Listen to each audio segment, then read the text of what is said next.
biggest accomplishment career yet to actually beat MVP Miracle. So going to Cursed Hollow. And this is a face-off because Miracle is known as a team and they have one of the best win rates in Cursed Hollow. Yeah. No Nicolas Cage though. No Nicolas Cage in this face-off. No John Travolta. So it's going to be about the DPSs here, the laning, the rotations. Actually, their best map is Miracle's best map is Shrines, but after that, they know the rotation is the best in Cursed Hollows. Oftentimes was banned against Miracle. So let's see where this draft goes. I mean, this is the map where we saw Zagara work with Nidus. Yes, I think they are thinking they intentionally picked this one because Blossom picked and played Zagara last time. We just had one last game, so that pick will be in Miracle's head right now. And that's the funny thing about this too, is because now Miracle has picked, ooh, the Zagara thing is the thing we have to worry about. We clearly don't know how to deal with this right now. And that wasn't even with Nidus, by the way. It's like Medivh from NA. You always have to think about it when you go into the draft. Yeah, you really do. And I don't know, you know, how much this affects mentality. I don't think RRR will draft it, but the threat of the draft alone they is don't going to be on the have to, minds. but they can. Yes. That's the threat that Miracle's having right now. Exactly. That's the scary thing. Get an Abathur ban first. Kind of a... Abathur's not really a solo laner, but he can serve as one on this map. So his global soak and just sit up there and eat the experience. Ariel. So what do they want to first pick? Is this another Morales pick? You have to assume so, right? Taking the Abathur first ban, they want to be able to grab that up. Otherwise, what is going to be a Vala pick that they've completely neglected throughout this series? They will choose or just have the Flex Tastar pick. Oftentimes, it was also a very popular pick coming up from Triple R there. That's oftentimes how they start the draft, so Miracle can, if they know that, they can just take it away.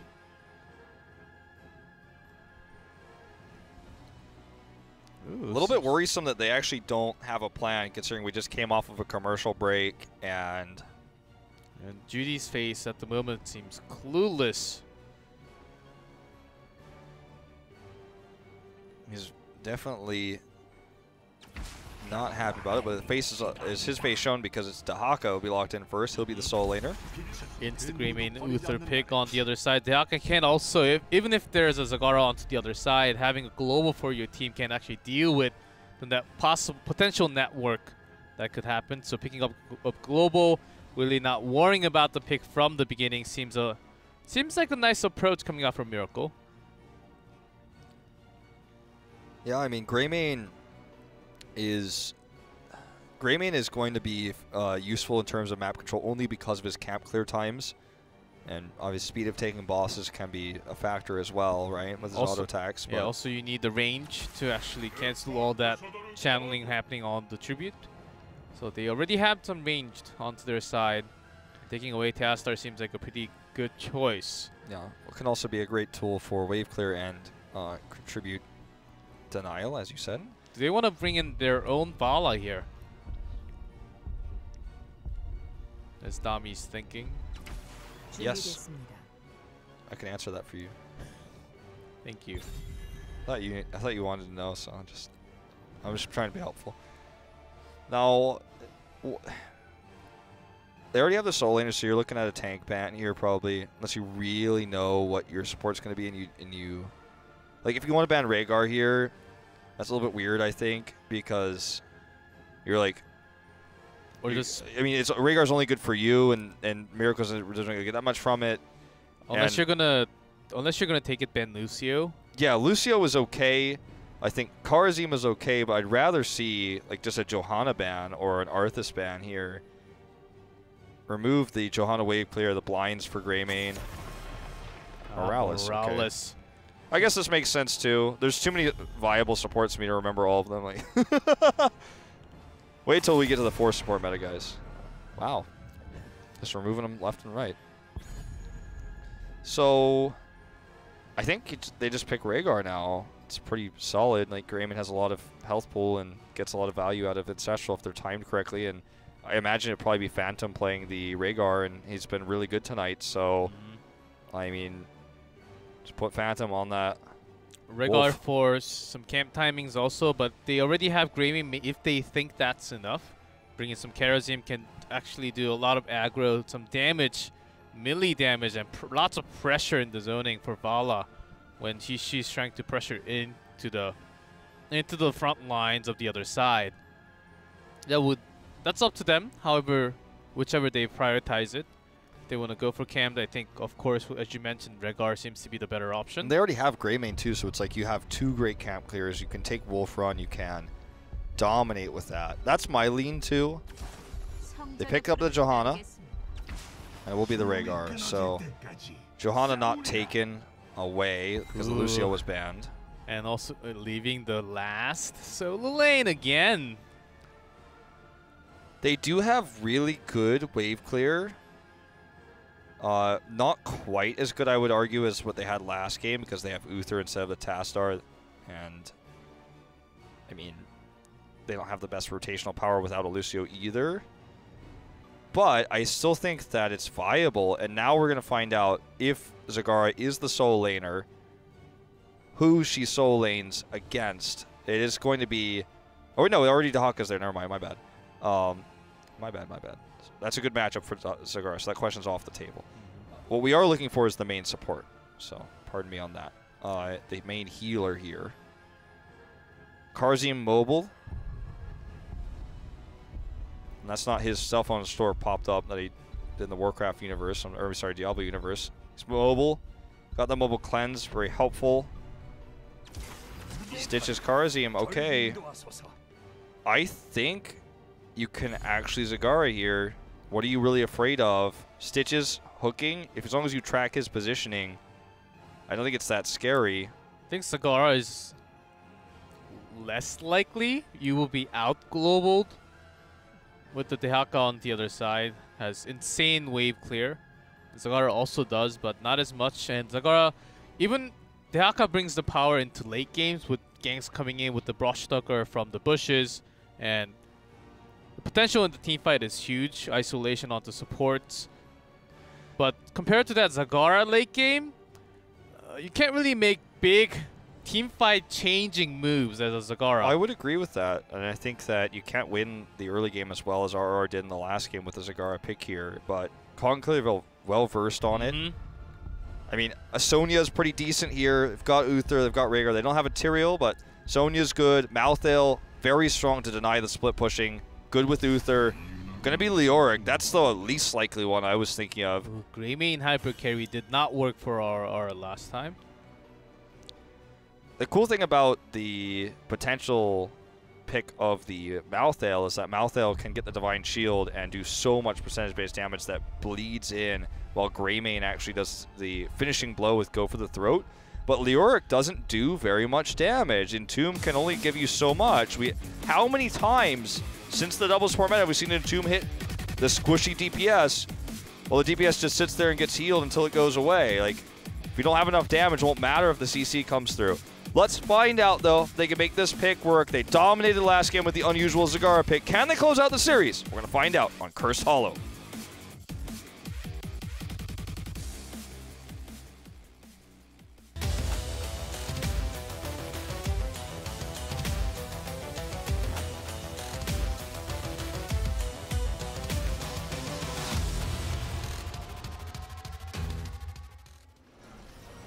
In blue, MVP Miracle, Judy on Dahaka, Dami on Vala, Jaehyun on Karazim, Crazy Moving on Tastar, and Sniper on Stitches.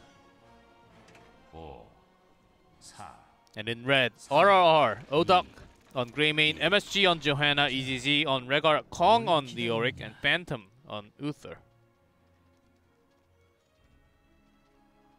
Well, going to see a big battle up here in the top lane, it looks like. Kind of a guess for both sides as to pressure, and both guessed right, so Brushtalk immediately down for Dahaka. As Dami shoots the Q, it is the Q Vala coming out from Dami. Having the extra range, not really forcing her to go into all the auto attacks will save herself from the range of Greymane coming in.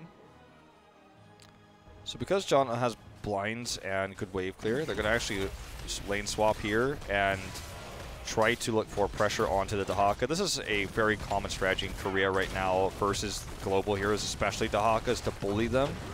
Same way that you would do this against a Vikings comp as well, where you just try to say, okay, look, you're soaking, but you're not very powerful, so I can bully you. You don't offer tools that Johanna has, like blinds, that can stop the attacks from doing damage as quickly. Good wave clear. Those are things that Dahaka has wave clear, I'll give him that, but he doesn't have a blind. And if you lose all the towers, and especially the fort, you lose the power to push in, because if you go too far, you may actually be killed, so you have to have awareness when you go in. Judy seems like he's about to go down. Oh, he brush stalked over there. That. That's a little bit, it's a bit nutty. Maybe the extra one that was hitting the fort instead, if it hit the Haka, I think that could have been a kill. Well, because he lives, you know, they spent a lot of resources trying to kill him, and he tanked basically for them, so they got the fort eventually, but so did RRR, so did Miracle, so it's very even. Seeing a very different Greymane build than the builds we've been seeing all night on RRR, the cocktail build. What was the go-to? It's going to be the auto attacks. I think Quicksilver Bullets will be the choice, though not the Wizened Duelist. Very risky against a Stitches comp. Sometimes you just die.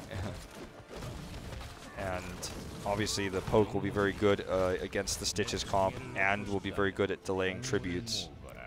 Ooh, not the best one for Miracle, especially Dehaka, because Dehaka has to now force either walk top or just brush Tucker top after the team fight. Yeah, Johanna could just walk down. Look at how she's walking down too. She's not showing, so they don't know where she is. Really loudly Orc swing. He needs someone to get that hammer a silencer.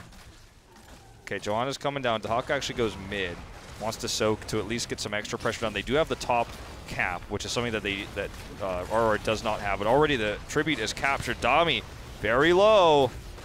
Shield really well timed. But Oduck wants it, and they're going to get it. EGG, the finishing blow here on the Rhaegar, the Wolf Bite to end it all. You think you're safe back there, but there's no fort. They already took it down from minute 2.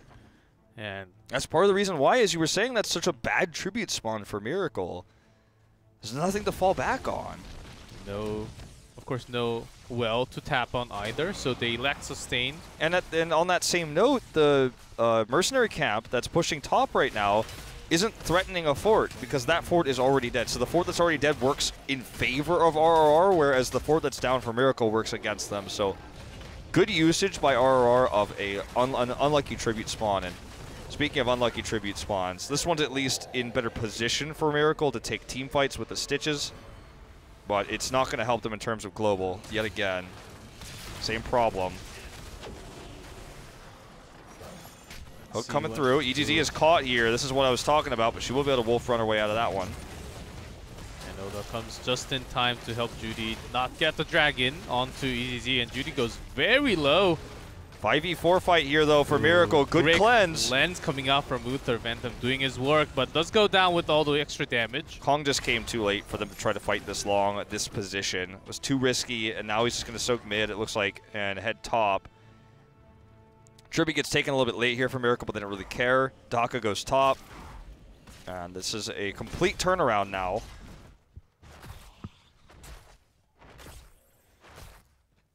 Let's see a little more pressuring coming out from Judy. Now they can start to snowball. They early ones, they were off to some bad tribute spawning for Miracle, but with this Dehaka now can push in to the fort, can always join into the team fight as they are likely to hit 10 before it, but if Jaehyun gets caught out like that, just dashes away.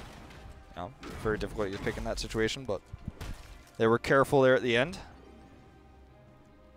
I don't think we mentioned this, but it is Quicksilver Bullets coming out here for Oduck, so not going to be playing the Wizened Duelist. We didn't think so. Obviously, pretty exclusive to top 3 teams in Korea, and Dami occasionally. It is his build, but regardless, just the Quicksilver Bullets give you so much utility against this comp and help you win the poke war against Vala, especially against the Q Vala. So, cool pick. All right, so this is the opposite spawn this time for Tributes. RR will have this one on their side of the map with the kind of curved advantage, but unfortunately, because they were all committed bot, like, Miracle nearly got in position first. They are going to face check this bush. Ironskin will save Johanna for now. Kong is very low. There's no Ancestral available just yet. This is level 9 here for RR, but Sniper does go down first. This could be their way to get to level 10. Look at the positioning here to save Odok. Odok is very low. Kong sacrifices himself in the back line, and Odok dives in, but the 7-sided will be locked in by that time, and he's safe. Lack of respect for the level 10s will cost them Curse Point here. So now Miracle in fantastic position. In fact, they might even look to boss here after clearing this camp. This is a great rotation down. Stitches looks like he's going to clear the camp as they just clear this boss so quickly. RR reacts to this immediately, takes their own boss, which is going to be a boss for a boss. Both of these bosses will hit the forts immediately, so no boss advantage because of the fort trade in the early game. Obviously, the faster clear time for Miracle is going to be significant, and it could set them up for a better curse. And Leoric actually holding that 10. I think it could be an instant or clutch moment March, possibly, when they're fighting in the small choke point. Yeah, it's very strong in the boss pits, and also they didn't know for certain that Miracle was doing boss. Obviously, they know now. But at the time when he hit level 10, he might have been able to use it to win that boss fight if it was going to be a boss invade. Okay, he's going to lock it in regardless. This is going to be risky, though. It's going to have to be paired with Blessed Shield. They don't really have anything else to use it with. Here it comes. Blessed Shield goes in. Divine Shield here for Odok, who's doing quite a lot of damage. There was the Marge coming out from Kong, actually healed himself back with the sustain. Will get hooked, but nothing else to really pair that up with. So 2-2 ties in Tribute score. Looks like for some reason, I suppose there was just no wall on the bottom fort, whereas the wall must have been up for the bot fort since this boss did more work. Actually, no, I guess it was just the timing of it, my bad. They did get it significantly faster, so it's going to end up being about the same amount of damage just with the boss starting first. All right, so now we're tied up at 12-12. The Cursed Tributes are tied as well, like we're both teams at Curse Point. This next fight is going to be a huge one because not only will it give Curse, it will also give the talent tier advantage. RR is going to have a positional advantage here. Their Tribute spawn is much better, but it does allow Miracle to get the split push going. But they can't afford to just split push and trade this. They need to use Dahaka in the longer fight to win this. RR is zoning as far as possible so that EZZ can actually channel this, but Dahaka is coming just at the right time. They took a lot of damage to do so. Okay, here we go. March of the Black King surviving Leoric for so long. Good ancestral here on the MSG here. Condemn comes through. And Odok dives in, but no damage is being done to Dami as he's looking for a kill. Oh, there's a go for the throw. Knowing that timing so well there, Jaehyun, though, is going to trade it back. Judy survives here. That's huge. Another heal comes out from Karzim. MSG is doing what he can. So low is Judy survives. Kong's going to respawn, though. Jaehyun's in trouble. Looks like we might see a double here on this Psystorm. Not going to be the case, but it looks like MVP Miracle will get the first curse of the game. What an incredible fight that was. That was insane. Uther was trying to take my hammer damage 70, and he just walked out. There was no way of Uther killing that Dahaka, even if Dahaka was so low there. And nicely done by Grimy. I thought Odok lacked damage there, but had to go for the throw at the clutch timing. Got the kill onto Odok. If he didn't get Bala, that would have been an entire wipe going to MVP Miracle. Yeah. Okay, Blessed Shield coming in here for the counter engage, but there's no follow-up here. That was a bit weak, I have to admit. I don't know why I'm admitting it. It's like not my fault, but MSG, I don't think that Blessed Shield was warranted, let's say. But yeah, they have March of the Black King available. Again, on a very short cooldown. Blessed Shield also not the longest cooldown of all time, so they can pair those again. Slowing down the effectiveness of this tribute was the goal of that Blessed Shield. But what was gained, I don't think was worth it. Cannon towers in the bot lane will go down. This is pushing Miracle closer to 16, but the crux of all of this is Miracle did not get a keep.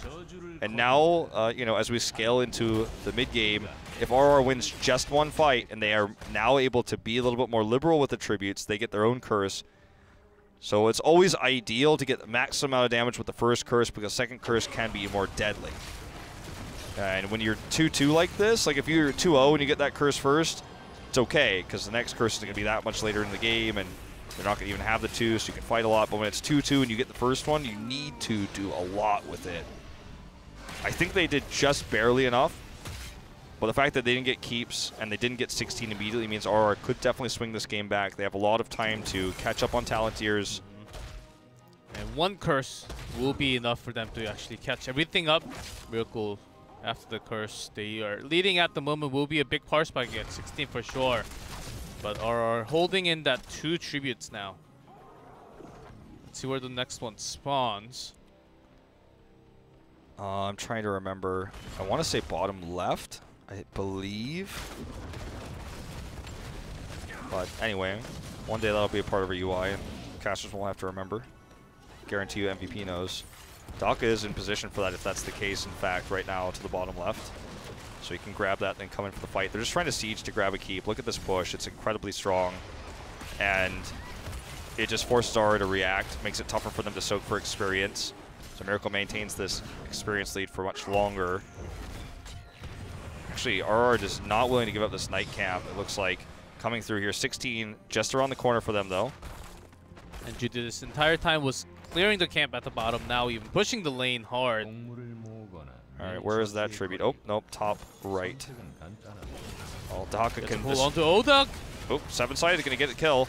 Well, Dahaka can now get a lot of a split push done because they don't have Greymane anymore.